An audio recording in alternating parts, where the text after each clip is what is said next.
Si es lo que hace la tecnología. Tuviera yo aquí una, ¿cómo se llama eso? ¿Cómo era lo que llamaba antes? Un retroproyector, que era con, ¿cómo era que? Acetatos, ¿no? Va a tocar sacarlo. ¿Ya? ¿Listo? ¿No? Pasemos a la siguiente, por favor.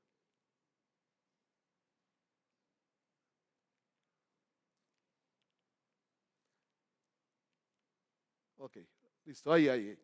En esta escala de la soberanía de Dios, hablábamos que Dios es un Dios de individuos. Es un Dios de individuos, lo decíamos hoy. Dios ha tocado nuestra vida, pero el hecho de que Dios haya transformado nuestra vida no se queda con el solo hecho de yo estar bien, no se queda con el solo hecho de que yo soy bendecido, de que todas las cosas me ayudan para bien, aunque lo dice la palabra, pero tengo que entender que el Señor tiene una esfera mayor, que es un Dios de familias. A través de un Dios de familias, Dios es un Dios de generaciones. Por eso es que declaramos que la soberanía divina no se limita a la esfera privada, solo yo. Tengo que entender que yo hago parte de un cuerpo, tengo que entender que yo hago parte de una sociedad, también tengo que entender que yo hago parte de un reino. Por eso es que el enemigo, Carolina una vez nos compartía sobre este libro de C.S. Lewis, Cartas del Diablo a su sobrino. ¿Saben cuál es una de las estrategias del diablo contra la iglesia? Una de las estrategias del diablo contra la iglesia es tenernos aquí, así como estamos, sentados, donde creemos que el fin es una reunión, donde creemos que el sentido de la vida cristiana es venir un domingo y estar aquí sentados. Ese no es el pensamiento de Dios. Ese no es el pensamiento de Dios, porque realmente la soberanía de Dios abarca toda estructura humana y civil, que es lo que Él quiere con nosotros. También hablamos de que tenemos dos ciudadanías, una ciudadanía terrenal que se manifiesta allí en Génesis capítulo 1, capítulo 2, donde el Señor nos hace buenos ciudadanos y mayordomos fieles, donde nosotros nos comprometemos deliberante para hacer patria. Fue lo que hizo el Señor con Abraham. En ti serán bendecidas todas las familias de la tierra. No habla solo del cielo, de la tierra. También, como el ejemplo de Jesús, servir en la comunidad en la que estamos. Cuando hablamos de servir a la comunidad local, no solo es servir en la congregación donde nosotros asistimos, sino también servir en la comunidad, en el lugar donde el Señor nos ha puesto a nivel de familia, trabajo, vivienda, estudio. Y comprometernos obviamente con excelencia en la profesión que elegimos. Y está el ejemplo de Daniel, que más adelante vamos a hablar de Daniel. Este es el compromiso que tenemos en esta ciudadanía terrenal. Si ustedes ven, no es ajeno al señorío de Dios en nuestra vida. La ciudadanía terrenal no se opone, es sencillamente que Dios, siendo Señor de nuestra vida, nos lleva a nosotros aquí a vivir de una manera en particular para traer transformación y bendición en la ciudad en la que estamos. También tenemos una ciudadanía celestial. En la ciudadanía celestial estamos comprometidos en el servicio exclusivo al Rey, dedicados a la predicación del Evangelio, que esto no choca con esto, porque a la final hacer patria, servir a la comunidad, comprometernos con excelencia en la profesión que tenemos, estos son herramientas. ¿Para qué? Para llevar el Evangelio a todo lugar, para estar activos en la extensión del reino de Dios. ¿Qué va a usar el Señor para extender su reino? La profesión que tenemos, el corazón de servicio, como lo hizo Jesús. Jesús sirvió. Jesús sirvió a su generación, comprometidos a caminar como lo hizo Abraham. Eso extiende el reino de Dios. Y obviamente dispuestos a ser formados para servir a nuestra patria celestial. Esto es lo que hemos venido hablando. También pasamos a la siguiente diapositiva, por favor. También en esto vamos a ver este tema. Hoy vamos a retomar aquí, para que podamos entender un poco más lo que tiene que ver esta doble ciudadanía. Nosotros tenemos que entender que esto es un asunto de dos reinos. Hay un reino terrenal, hay un reino celestial, pero hay un solo Señor. Hay un solo Señor. Ustedes van a encontrar allí en Mateo 22, 17 al 21, allí vamos a encontrar un conflicto en el que quisieron meter a Jesús. Vamos a leerlo juntos allí, Mateo 22. Allí los animo a que abran sus Biblias. El versículo no lo tengo ahí en la presentación. Mateo 22, 17, lo voy a leer desde el 15. Dice en la palabra de Dios para todos, dice: luego los fariseos fueron y se reunieron, miren el plan de los fariseos. Luego los fariseos fueron y se reunieron para planear cómo hacer caer a Jesús en algo que él dijera. Enviaron a sus propios seguidores con algunos herodianos, quienes le dijeron: maestro, sabemos que eres un hombre honesto y enseñas con sinceridad el camino de Dios. Aquí es donde yo entiendo por qué ¿cómo se dice? Lisonjería. Lisonjería sería el sustantivo. O una persona lisonjera no es confiable. Mire que aquí vinieron los fariseos, estaban adulando a Jesús. ¿Cuál era el plan? Hacerlo caer. ¿Cuál era el plan? Que tomar las palabras de Jesús y acusarlo. Y llegan lisonjeros, lo adulan: eres un hombre honesto y enseñas con sinceridad el camino de Dios. No temes decir lo que piensas, porque no tratas a la gente según su nivel social, sino que eres imparcial. Por eso dinos, ¿qué piensas tú? ¿Está bien que paguemos impuestos al emperador o no? Ahora, Jesús se dio cuenta de sus malas intenciones y les dijo: hipócritas, ¿por qué tratan de ponerme una trampa? Muéstrenme una moneda con la que pagan impuestos. Ellos le dieron una moneda de plata. Entonces él les dijo: ¿de quién es la imagen que está en la moneda y el nombre que está escrito en ella? Ellos dijeron: del emperador. Entonces Jesús les dijo: den al emperador lo que es del emperador y a Dios lo que es de Dios. Cuando ellos escucharon su respuesta, se asombraron y se alejaron. Vamos a entender un poco aquí esta parte. Primero, entender que se unieron dos grupos completamente opuestos.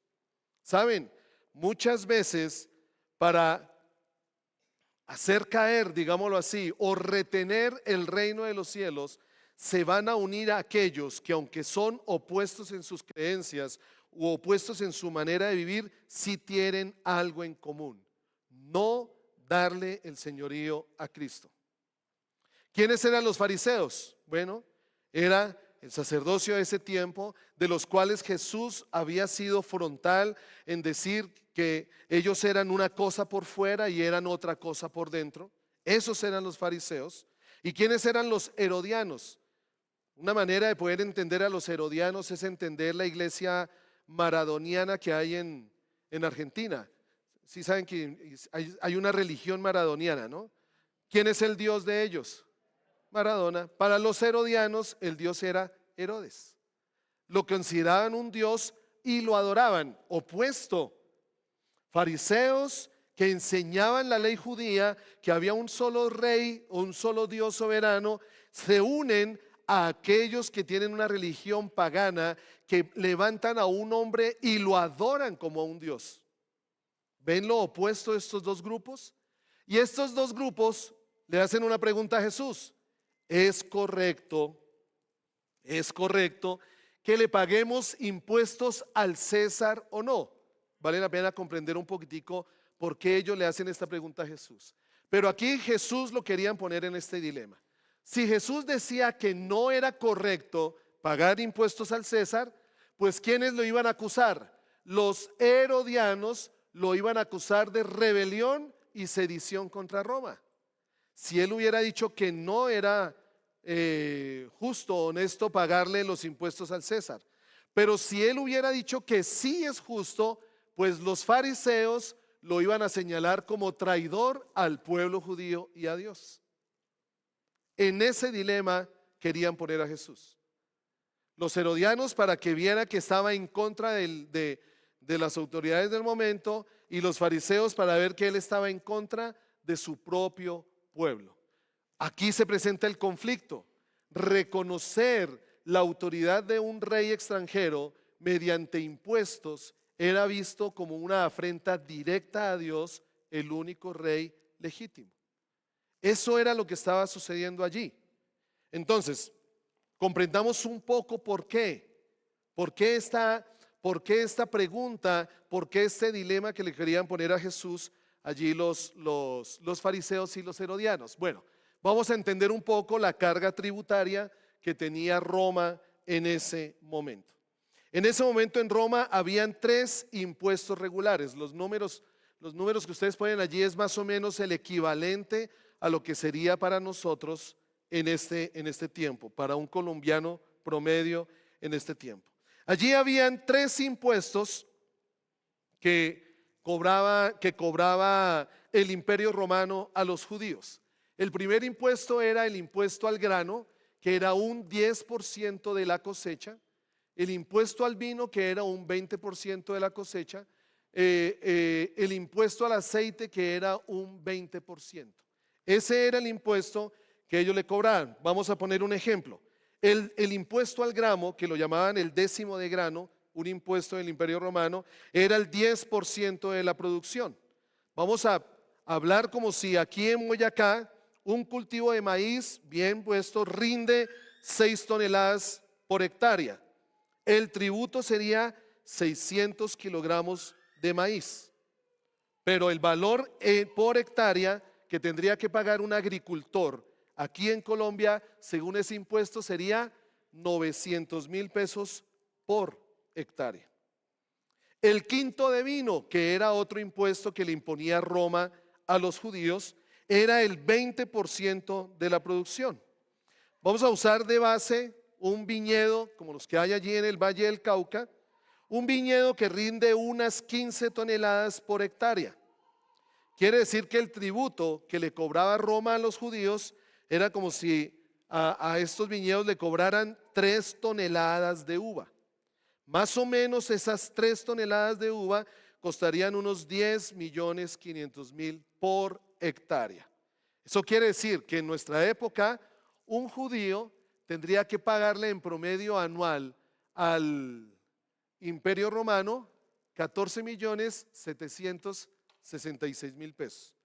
Algunos dicen, pues eso está, algunos podrán decir, eso es como barato, otros van a decir, no, eso como que no. Anoche tuvimos una gran charla en nuestra casa y ya les explico por qué algunos pueden considerar justo o injusto estos impuestos. Bueno, el impuesto allí era el impuesto, por ejemplo, sobre la renta. Este era un impuesto, ¿no? El impuesto de la tierra era un impuesto que le imponían. Había otro impuesto que era el impuesto sobre la renta, o sea, era el 1% de los ingresos, de lo que ganara un judío. Recordemos que un judío, lo que recibía de sueldo diario era un denario. Ese denario fue la moneda que le mostraron a Jesús los fariseos. En ese denario tiene el costo a nuestros días aquí en Colombia, sería más o menos de, permítanme, yo por aquí lo tengo, sería más o menos de unos 58.364 pesos. Eso era lo que pagaba un judío por ingreso. Pagaba un judío el 1%. ¿Cuál era el problema de este impuesto sobre la renta? Que era el 1% de los ingresos. Es que también este impuesto se pagaba sobre un producto. Entonces, ¿qué es lo que sucede allí? Uno podría decir que el 1% era barato, pero si un producto pasaba por 3 comerciantes, vamos a poner un ejemplo. Voy a poner el ejemplo de la fábrica que tiene la familia de mi esposa, que tenemos allí, que es Sueños. Valga la aclaración, publicidad comercial no pagada. Resulta que la fábrica vende la pijama, me la vende a mí.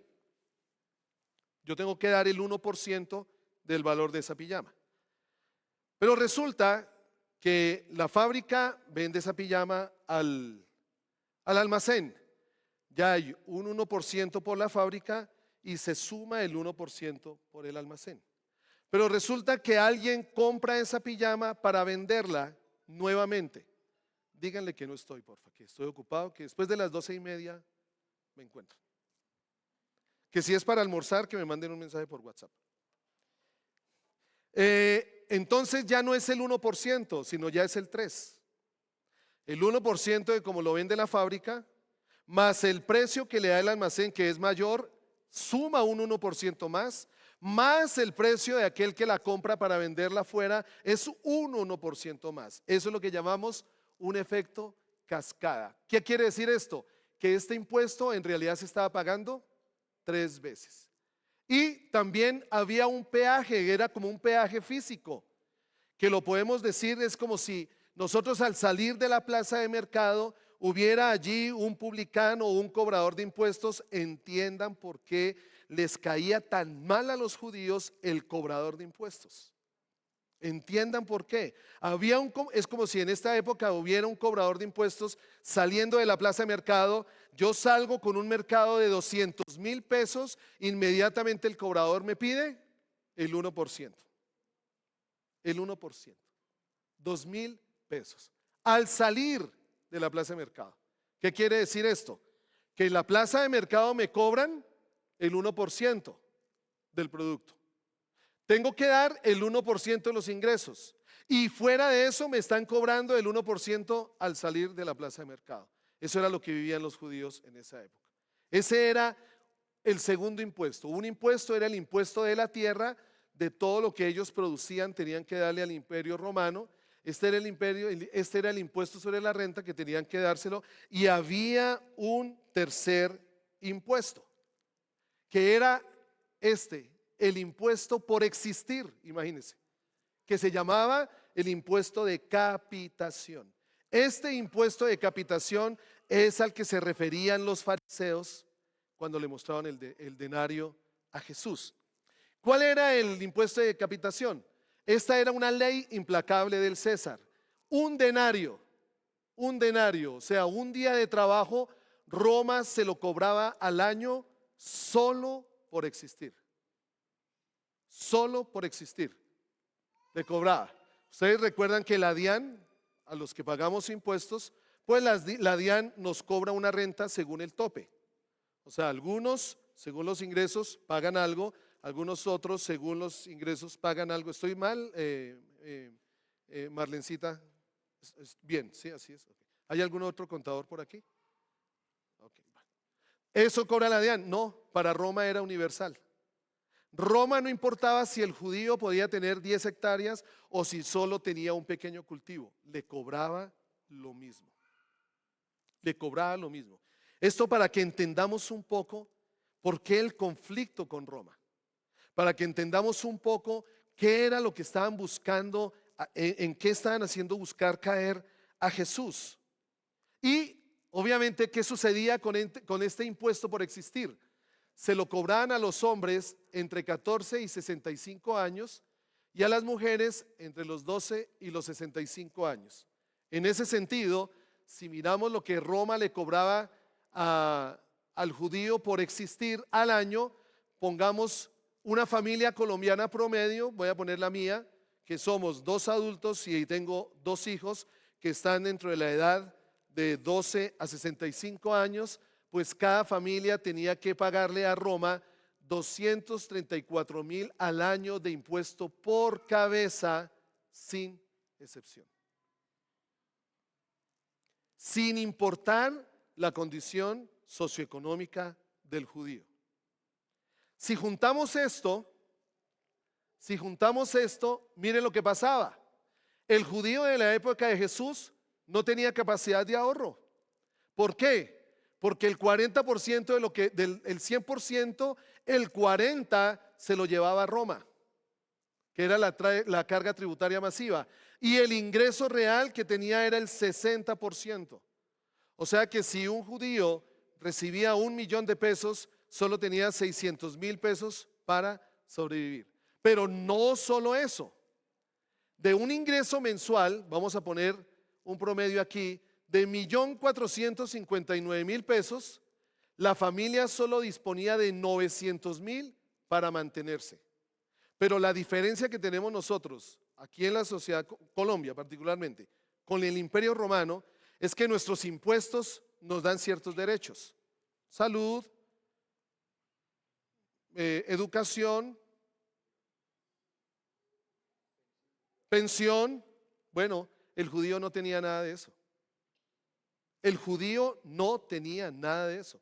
El judío no tenía una red de seguridad. No existía salud pensionada, subsidiada, no existía pensión, no existían primas. O sea, sencillamente el judío le daba eso a Roma porque era judío, pero no le devolvía, no había bendición para el judío. El Estado no le devolvía al judío, digámoslo de esa manera. El Imperio Romano no le daba al judío. O sea que en otras palabras, y había otro problema que tenía el judío. Si un día el obrero no trabajaba por enfermedad, ese día su familia no comía, porque no le daban el pago.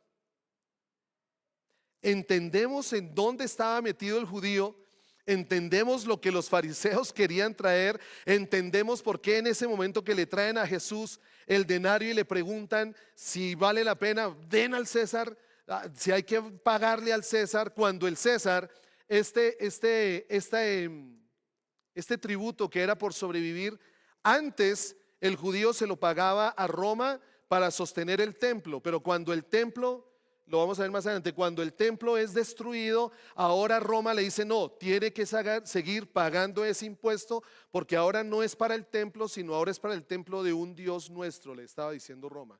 Pues era algo en contra de la creencia, en contra de lo que el judío tenía como su mandato. Él solo adoraba a un solo Señor.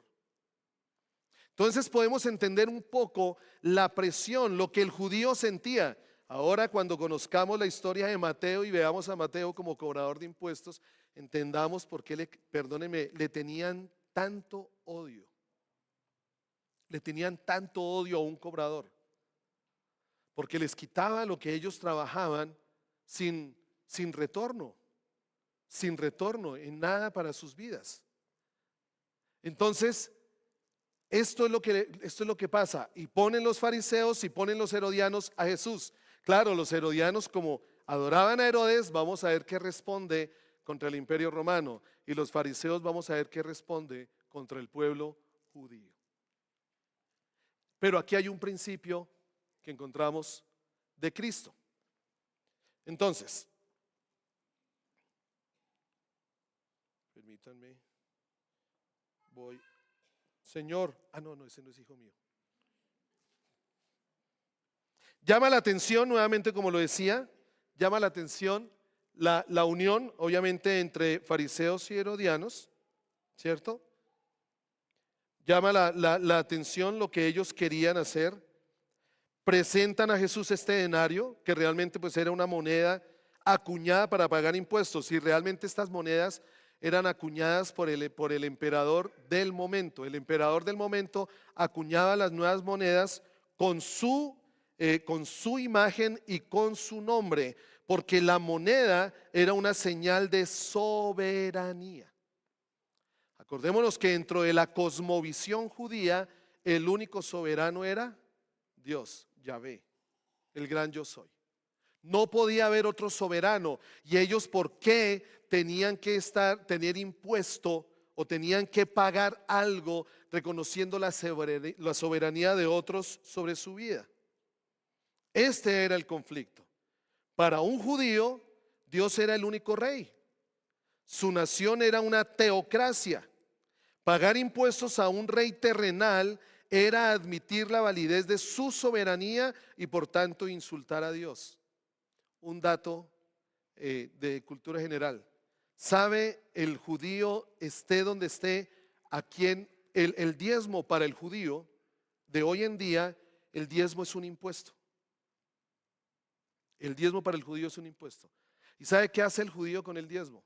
Esté donde esté, se lo da al Estado de Israel. Si el judío es prosperado en Estados Unidos, si el judío es prosperado en Europa, es prosperado aquí en Colombia, es prosperado en Argentina, el diezmo lo saca y se lo da al pueblo de Israel, al Estado de Israel, porque el judío cree en su Estado como nación, la nación que ha sido escogida por el Señor. Esa es la cosmovisión del judío. Por eso pagarle impuesto a un rey terrenal, pues era insultar a Dios. Así que los fanáticos, los más fanáticos entre los judíos, insistían en que cualquier impuesto que se pagara a un rey extranjero era ilegal por necesidad. Contestar a Jesús como contestara, eso creían sus interrogadores, se metería en líos. Esta pregunta del impuesto, como les dije ahora, no tenía ningún interés exclusivamente histórico. Mateo, que lo escribió, él escribió esto entre los 80 y 90 después de Cristo, cuando el templo fue destruido 70 después de Cristo. Cuando estuvo el templo de pie, el judío pagaba, estaba obligado a pagar este denario como impuesto del templo. Después de la destrucción del templo, el gobierno romano demandó ese impuesto para pagarle al templo de Júpiter Capitolino en Roma, un dios romano. Obvio que esta disposición les revolvía el estómago a los judíos, iba en contra de su cosmovisión. El asunto de los problemas el asunto de los impuestos era un problema real en el ministerio de Jesús. Aquí Jesús pregunta: ¿de quién es la imagen de la moneda? Y da esta respuesta: den al César lo que pertenece al César y den a Dios lo que pertenece a Dios. Jesús les dijo, en otras palabras, devuélvansela al César, eso es de él. Ahí está la cara del César, devuélvansela, eso es de él. Denle al César lo que le pertenece y denle a Dios lo que le pertenece. Vale la pena aclarar que aquí Jesús no estaba poniendo los dos reinos en un mismo nivel. Al César lo que es del César y a Dios lo que es del Dios. En su sabiduría, Jesús nunca estableció reglas y normas. Si ustedes leen los evangelios, Jesús nunca nos dejó normas, Jesús nunca nos dejó reglas. Para los que entendemos la doble ciudadanía, vamos a entender que Jesús siempre estableció principios. Principios.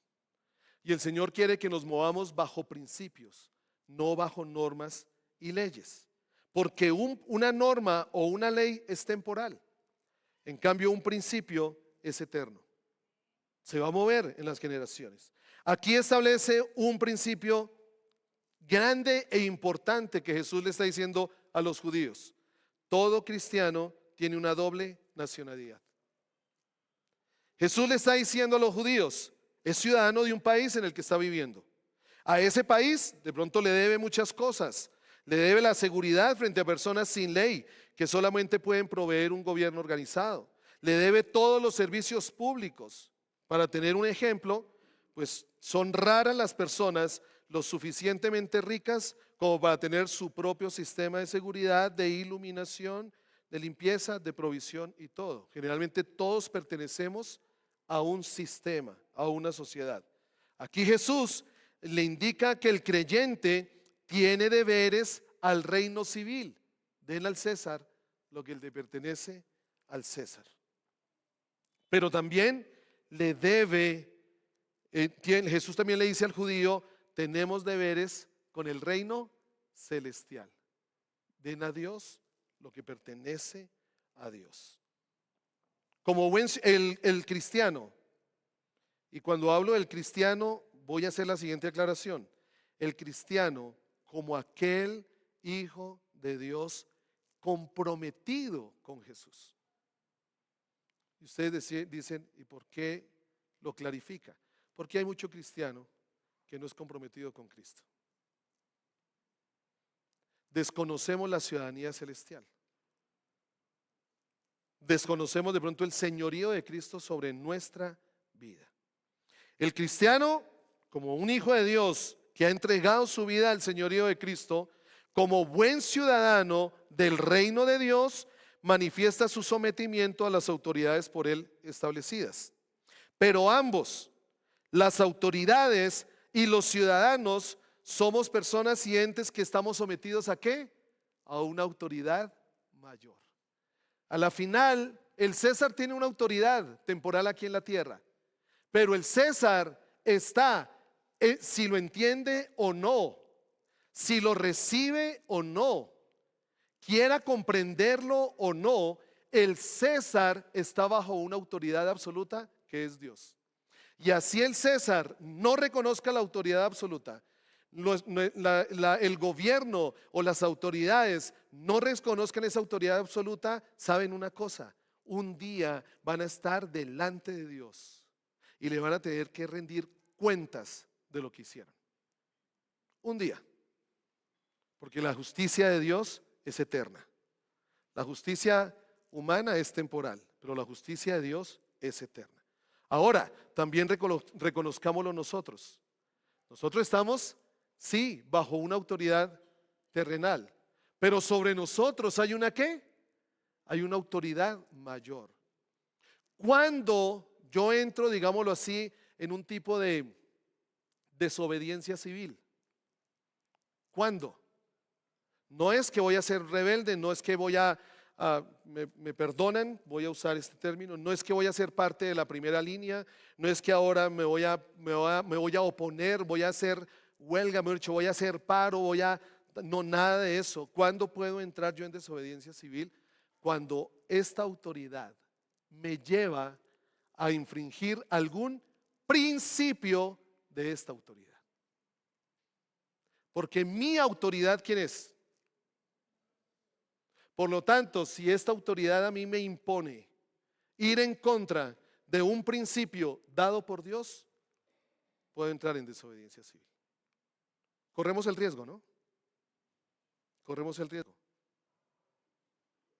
Que nos impongan, que vengan aquí, por ejemplo, nuestras autoridades civiles a imponernos que nosotros tenemos que ir a favor del aborto. Lo siento mucho. Pero ese es un principio que en Dios es contrario. Lo echamos a la cárcel, aquí estoy. Bienaventurados los que por mí sufren persecución. Por eso es que debo comprender bajo qué autoridad me estoy moviendo yo.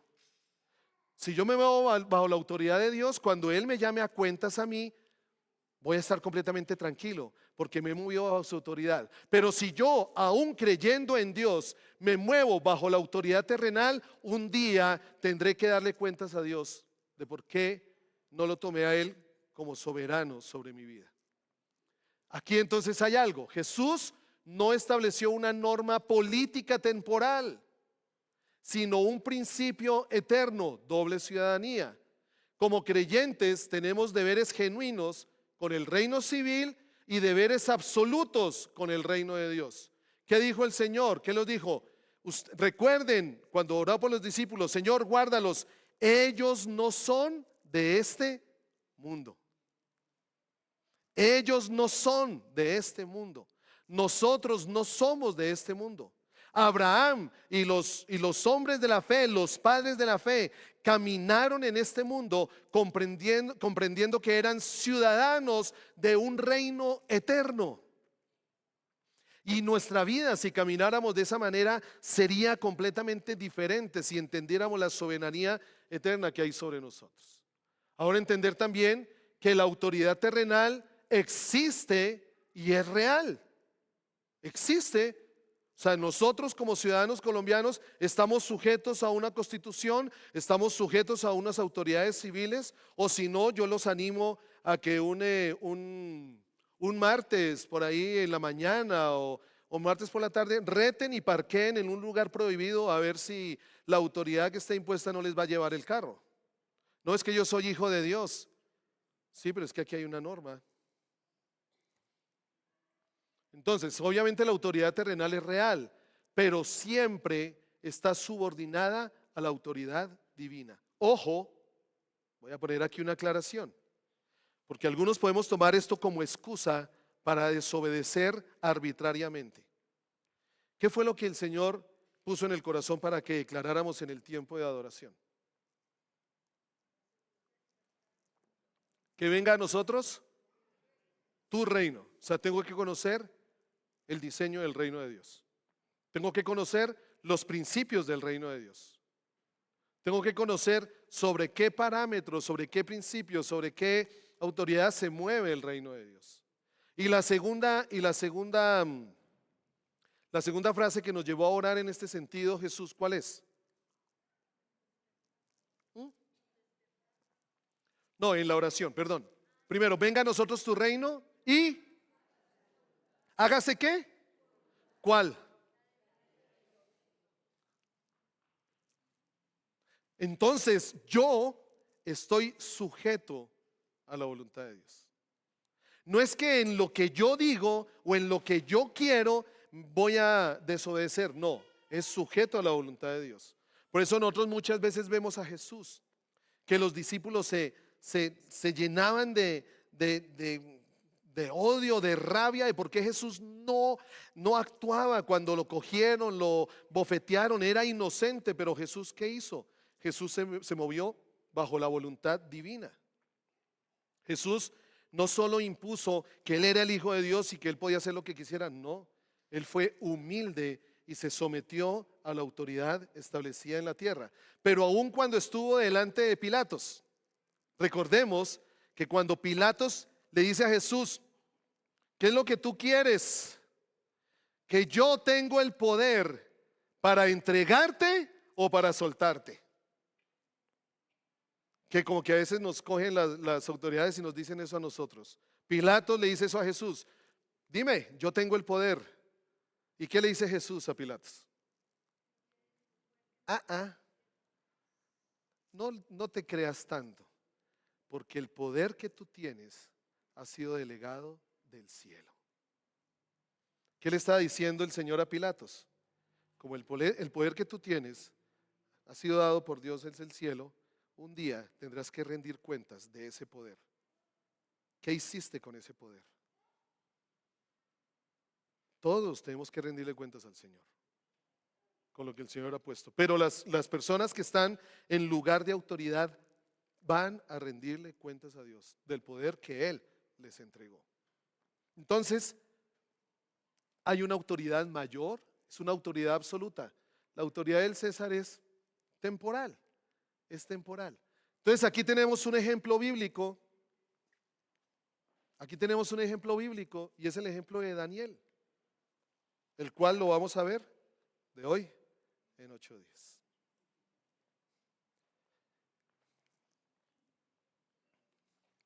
Muchas veces la inquietud en el corazón, voy a devolverlo para que no. Muchas veces la actitud o la inquietud en el corazón es que somos inconstantes y somos duales en este sentido. Se mueve como una dualidad en nuestra vida. ¿A quién me sujeto? ¿Bajo qué señorío está mi vida? Recordemos que hay un solo Dios y hay un solo Señor, Cristo Jesús, que la palabra dice que Él es el ¿qué? El Rey sobre todos los reyes. El Rey sobre todos los reyes. Y el Señor sobre todos los señores. Puede imponerse lo que quiera que se imponga en las naciones de la tierra, en contra de la soberanía de Dios. Lo que nosotros debemos entender como hijos de Dios, lo que nosotros debemos comprender como hijos de Dios, es que hay un Dios en el cielo, soberano sobre toda la creación, a quien toda la tierra un día le dará honra, gloria, alabanza, poder.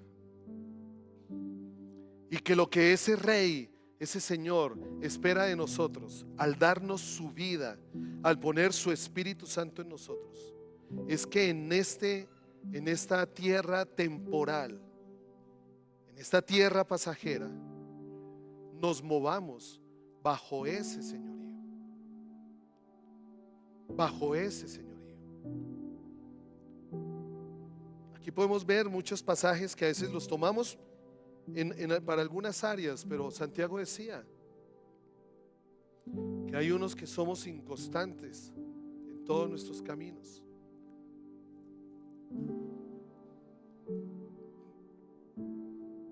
¿Bajo qué señorío está tu vida?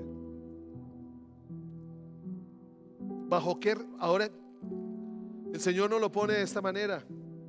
Se lo dijo aún al pueblo de Israel.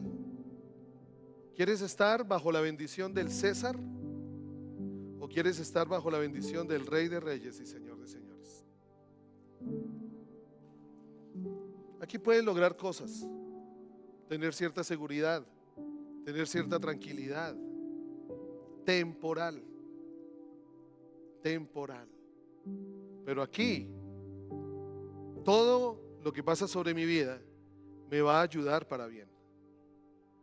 Todo lo que pasa sobre mi vida va a manifestar el amor de Dios, su cuidado sobre mí. Que en los momentos en que el César quiera imponerse sobre mi vida y aún quitarme el sustento y aún quitarme la provisión, hay uno en los cielos que es el Señor del oro y la plata, que prometió darme lo que necesito en todo momento. Díganme si no vale la pena estar debajo del señorío de aquel que dijo: busca primero mi reino y lo demás va a ser añadido. ¿Cuántas veces hemos visto sobre nuestra vida? ¿Cuántas veces hemos visto realidad sobre nuestra vida? Que cuando este mundo terrenal no nos daba nada, no había fruto, de pronto había escasez, el Señor de pronto muchas veces usó cuervos, de pronto el Señor muchas veces usó lo que menos esperábamos para que nunca faltara nada en nuestra casa. Nosotros lo vivimos. Yo nunca lo creía, yo siempre escuchaba esos milagros de otras personas, de otros hombres de Dios. Siempre escuchaba el milagro de aquel que le faltaba y abría la billetera y no había para poder llevarlo el almuerzo. Y le decía: Señor, descanso en ti.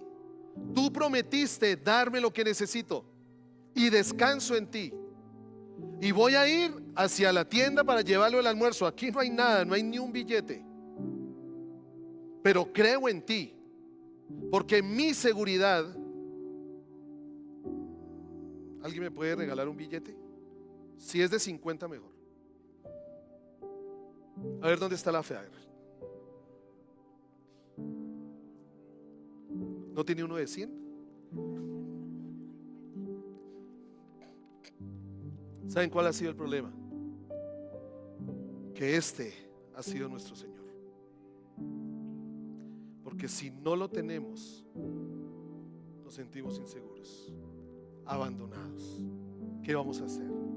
Y todo lo que nos lleve a esto, todo lo que nos conduzca a esto, muchas veces nos ha llevado a ponernos bajo la autoridad del César.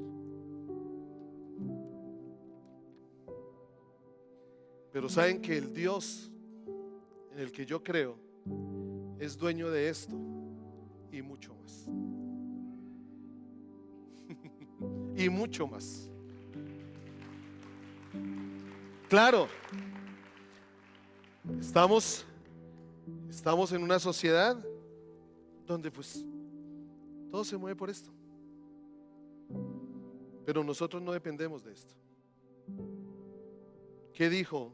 El Salmo, ustedes me lo han escuchado decir muchísimas veces. Mire, esto no sirve para nada, mire. Porque después me lo cobran. ¿Saben qué dice el Salmo 128? Un salmo que a mí me bendice porque ha marcado mi vida, marcó decisiones en momentos difíciles con Carolina. Ese salmo para mí ha marcado en momentos en que no había luz, en que había oscuridad. Ese salmo a mí me dio guía y dirección cuando la necesitaba de parte de Dios. ¿Y qué dice el Salmo 128? Salmo 128 dice que ya son las 12 y tenemos que irnos a almorzar. 2 minuticos, me regalan 2 minuticos. 5, 10, 20. Mi esposa fue la primera que dijo 1. No lo busquen. Los animo a que el Salmo 128 lo abran en la intimidad de su casa. Porque aquí lo leemos y ¡wow! Cuando llegamos a la casa donde tenemos los problemas, donde tenemos las circunstancias, donde de pronto abrimos la alacena y falta algo, cuando llegamos a la casa y es donde está el recibo del agua, la luz, como una vez nos pasó en un conflicto de fe en el que entramos con Carolina. Sí, listo. Cuando llamen del banco, le vamos a decir al Señor del banco, mire, ¿sabe qué? Yo confío en Dios. Entonces aguántese. Cuando Dios me dé para pagarle, le pago. Ese fue nuestro conflicto de fe. Pero cuando lleguen a la intimidad de su casa, vean los recibos, vean las cuentas, vean todo, vean los problemas. Allí lean este salmo. Este salmo hace una declaración muy especial, versículo 1 y versículo 2. Y de ahí, del versículo 1, se derrama la bendición de ahí para abajo. Bienaventurado. Elenita nos recordaba que es bienaventurado. ¿Qué es bienaventurado? Doblemente, no solo bendecido, doblemente bendecido. Aquel que teme al César y anda en sus caminos. No, pero si a veces nos movemos temiéndole al César.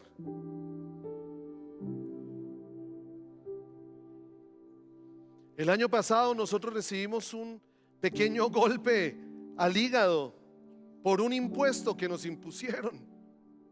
Un impuesto que en mis manos no estaba la posibilidad de pagar. Pero estoy en esta sociedad, estoy bajo estas autoridades. Pues Señor, tú sabías que esto iba a reventar antes de que reventara. Tú sabías que esto iba a pasar antes de que pasara. Descansamos en ti y que nos dará la manera para poderlo pagar. Ni se imaginen cuánto. Ni se imaginen cuánto.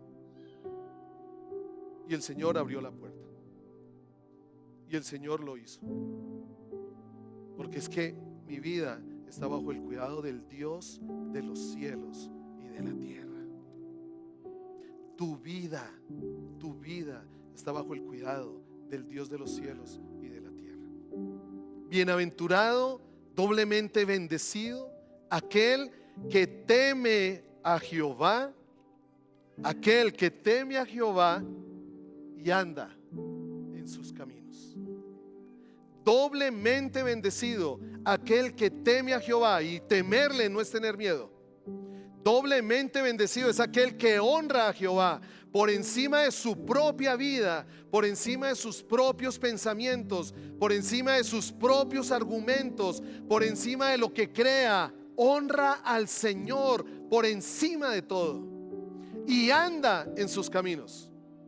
Y hay una promesa que la suelto sobre ustedes. Pónganse en pie, por favor. Gracias, Mari. No tenía para el almuerzo y mire, el Señor provee. No me lo vas a pedir a mí, dile al Señor que mira cómo hace con, yo no sé, no, mentira. Cierra tus ojos y escucha lo que el Señor te está diciendo en este momento. Si quieres extender las manos, extiéndelas queriendo recibir, anhelando recibir, en medio de nuestra duda, en medio de nuestra angustia, en medio de sentirnos ansiosos, porque queremos agradar al Señor, porque queremos honrar al Señor, pero muchas veces nos cuesta, porque de pronto el mundo, porque de pronto lo que se mueve en el mundo viene contra nosotros, nos quiere golpear, nos quiere someter, nos quiere esclavizar. Pero en medio de todo eso, el Señor te está diciendo: bienaventurado tú eres si me honras a mí y andas en mis caminos. Y el Señor te hoy dice: si tú me honras a mí y andas en mis caminos, comerás del fruto de tus manos y en todo te irá bien. Comerás del fruto de tus manos. Yo multiplicaré lo que tus manos hacen. Para ti puede ser 2 peces, algo insignificante. Para mí lo multiplicaré, y con eso que he puesto en tus manos alimentaré multitudes. Sobrevendrá bendición sobre tu vida. Hónrame, hónrame, hónrame por encima de tu vida. Hónrame por encima de las autoridades de tu ciudad. Hónrame por encima de las autoridades de tu nación. Hónrame y anda en mis caminos. Y yo hoy te prometo que comerás del fruto de tus manos, y en todo te irá bien. No te lo está diciendo Henry, te lo dice Dios y su palabra. Aquel que no miente, aquel que no miente, aquel que es eterno, aquel que todo lo que está debajo de los cielos le pertenece. Y tu vida y mi vida le pertenecen a Él. Para terminar, dile: Señor, mi señorío eres tú. Tú eres mi Señor. Tú eres mi Salvador. Tú eres mi proveedor. Mi vida depende de ti. Mi vida no depende de lo que el hombre alguno aún prometa hacer conmigo. Mi vida está en tus manos. Tú eres mi pastor, dile, y nada me faltará. Tú eres mi pastor, y en delicados pastos me harás descansar. Tú eres mi pastor, y junto a corrientes de agua me pastorearás. Tú eres mi pastor, y confortarás mi alma. Me guiarás por sendas de justicia, por amor a tu nombre. Tú eres mi pastor, y aunque ande en valle de sombra de muerte, dilo, estás declarando para tu vida, no estás repitiendo mis palabras. Estás hablando para tu vida y tu familia. Tú eres mi pastor, y aunque ande en valle de sombra de muerte, no temeré mal alguno, porque tú estás conmigo. Tú eres mi pastor, y tu vara y tu cayado me infundirán aliento. Tú eres mi pastor, y preparas mesa para mí delante de mis enemigos. Tú eres mi pastor, y unges mi cabeza con aceite. Me apartas para ti. Me apartas para ti. Tú eres mi pastor, y mi copa rebosará. Tú eres mi pastor, y por eso el bien y la misericordia me seguirán todos los días de mi vida. Tú eres mi pastor, y en tu casa viviré por largos días. ¿Qué tal si le damos un aplauso al Señor?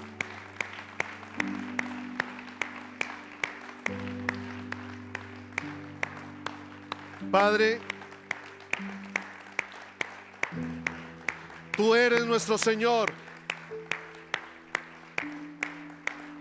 A ti honramos, Rey. A ti damos, Señor, toda la gloria, toda la honra. Venga a nosotros tu reino, y haz tu voluntad aquí en la tierra como lo es en el cielo. Todo es tuyo y todo a ti te pertenece. Bendigo la vida de cada uno de mis hermanos, Señor. Bendigo sus corazones y declaro que tu señorío y tu bienestar sobre sus vidas se manifiestan en todo momento, Padre, en Cristo Jesús. Amén. Los bendigo.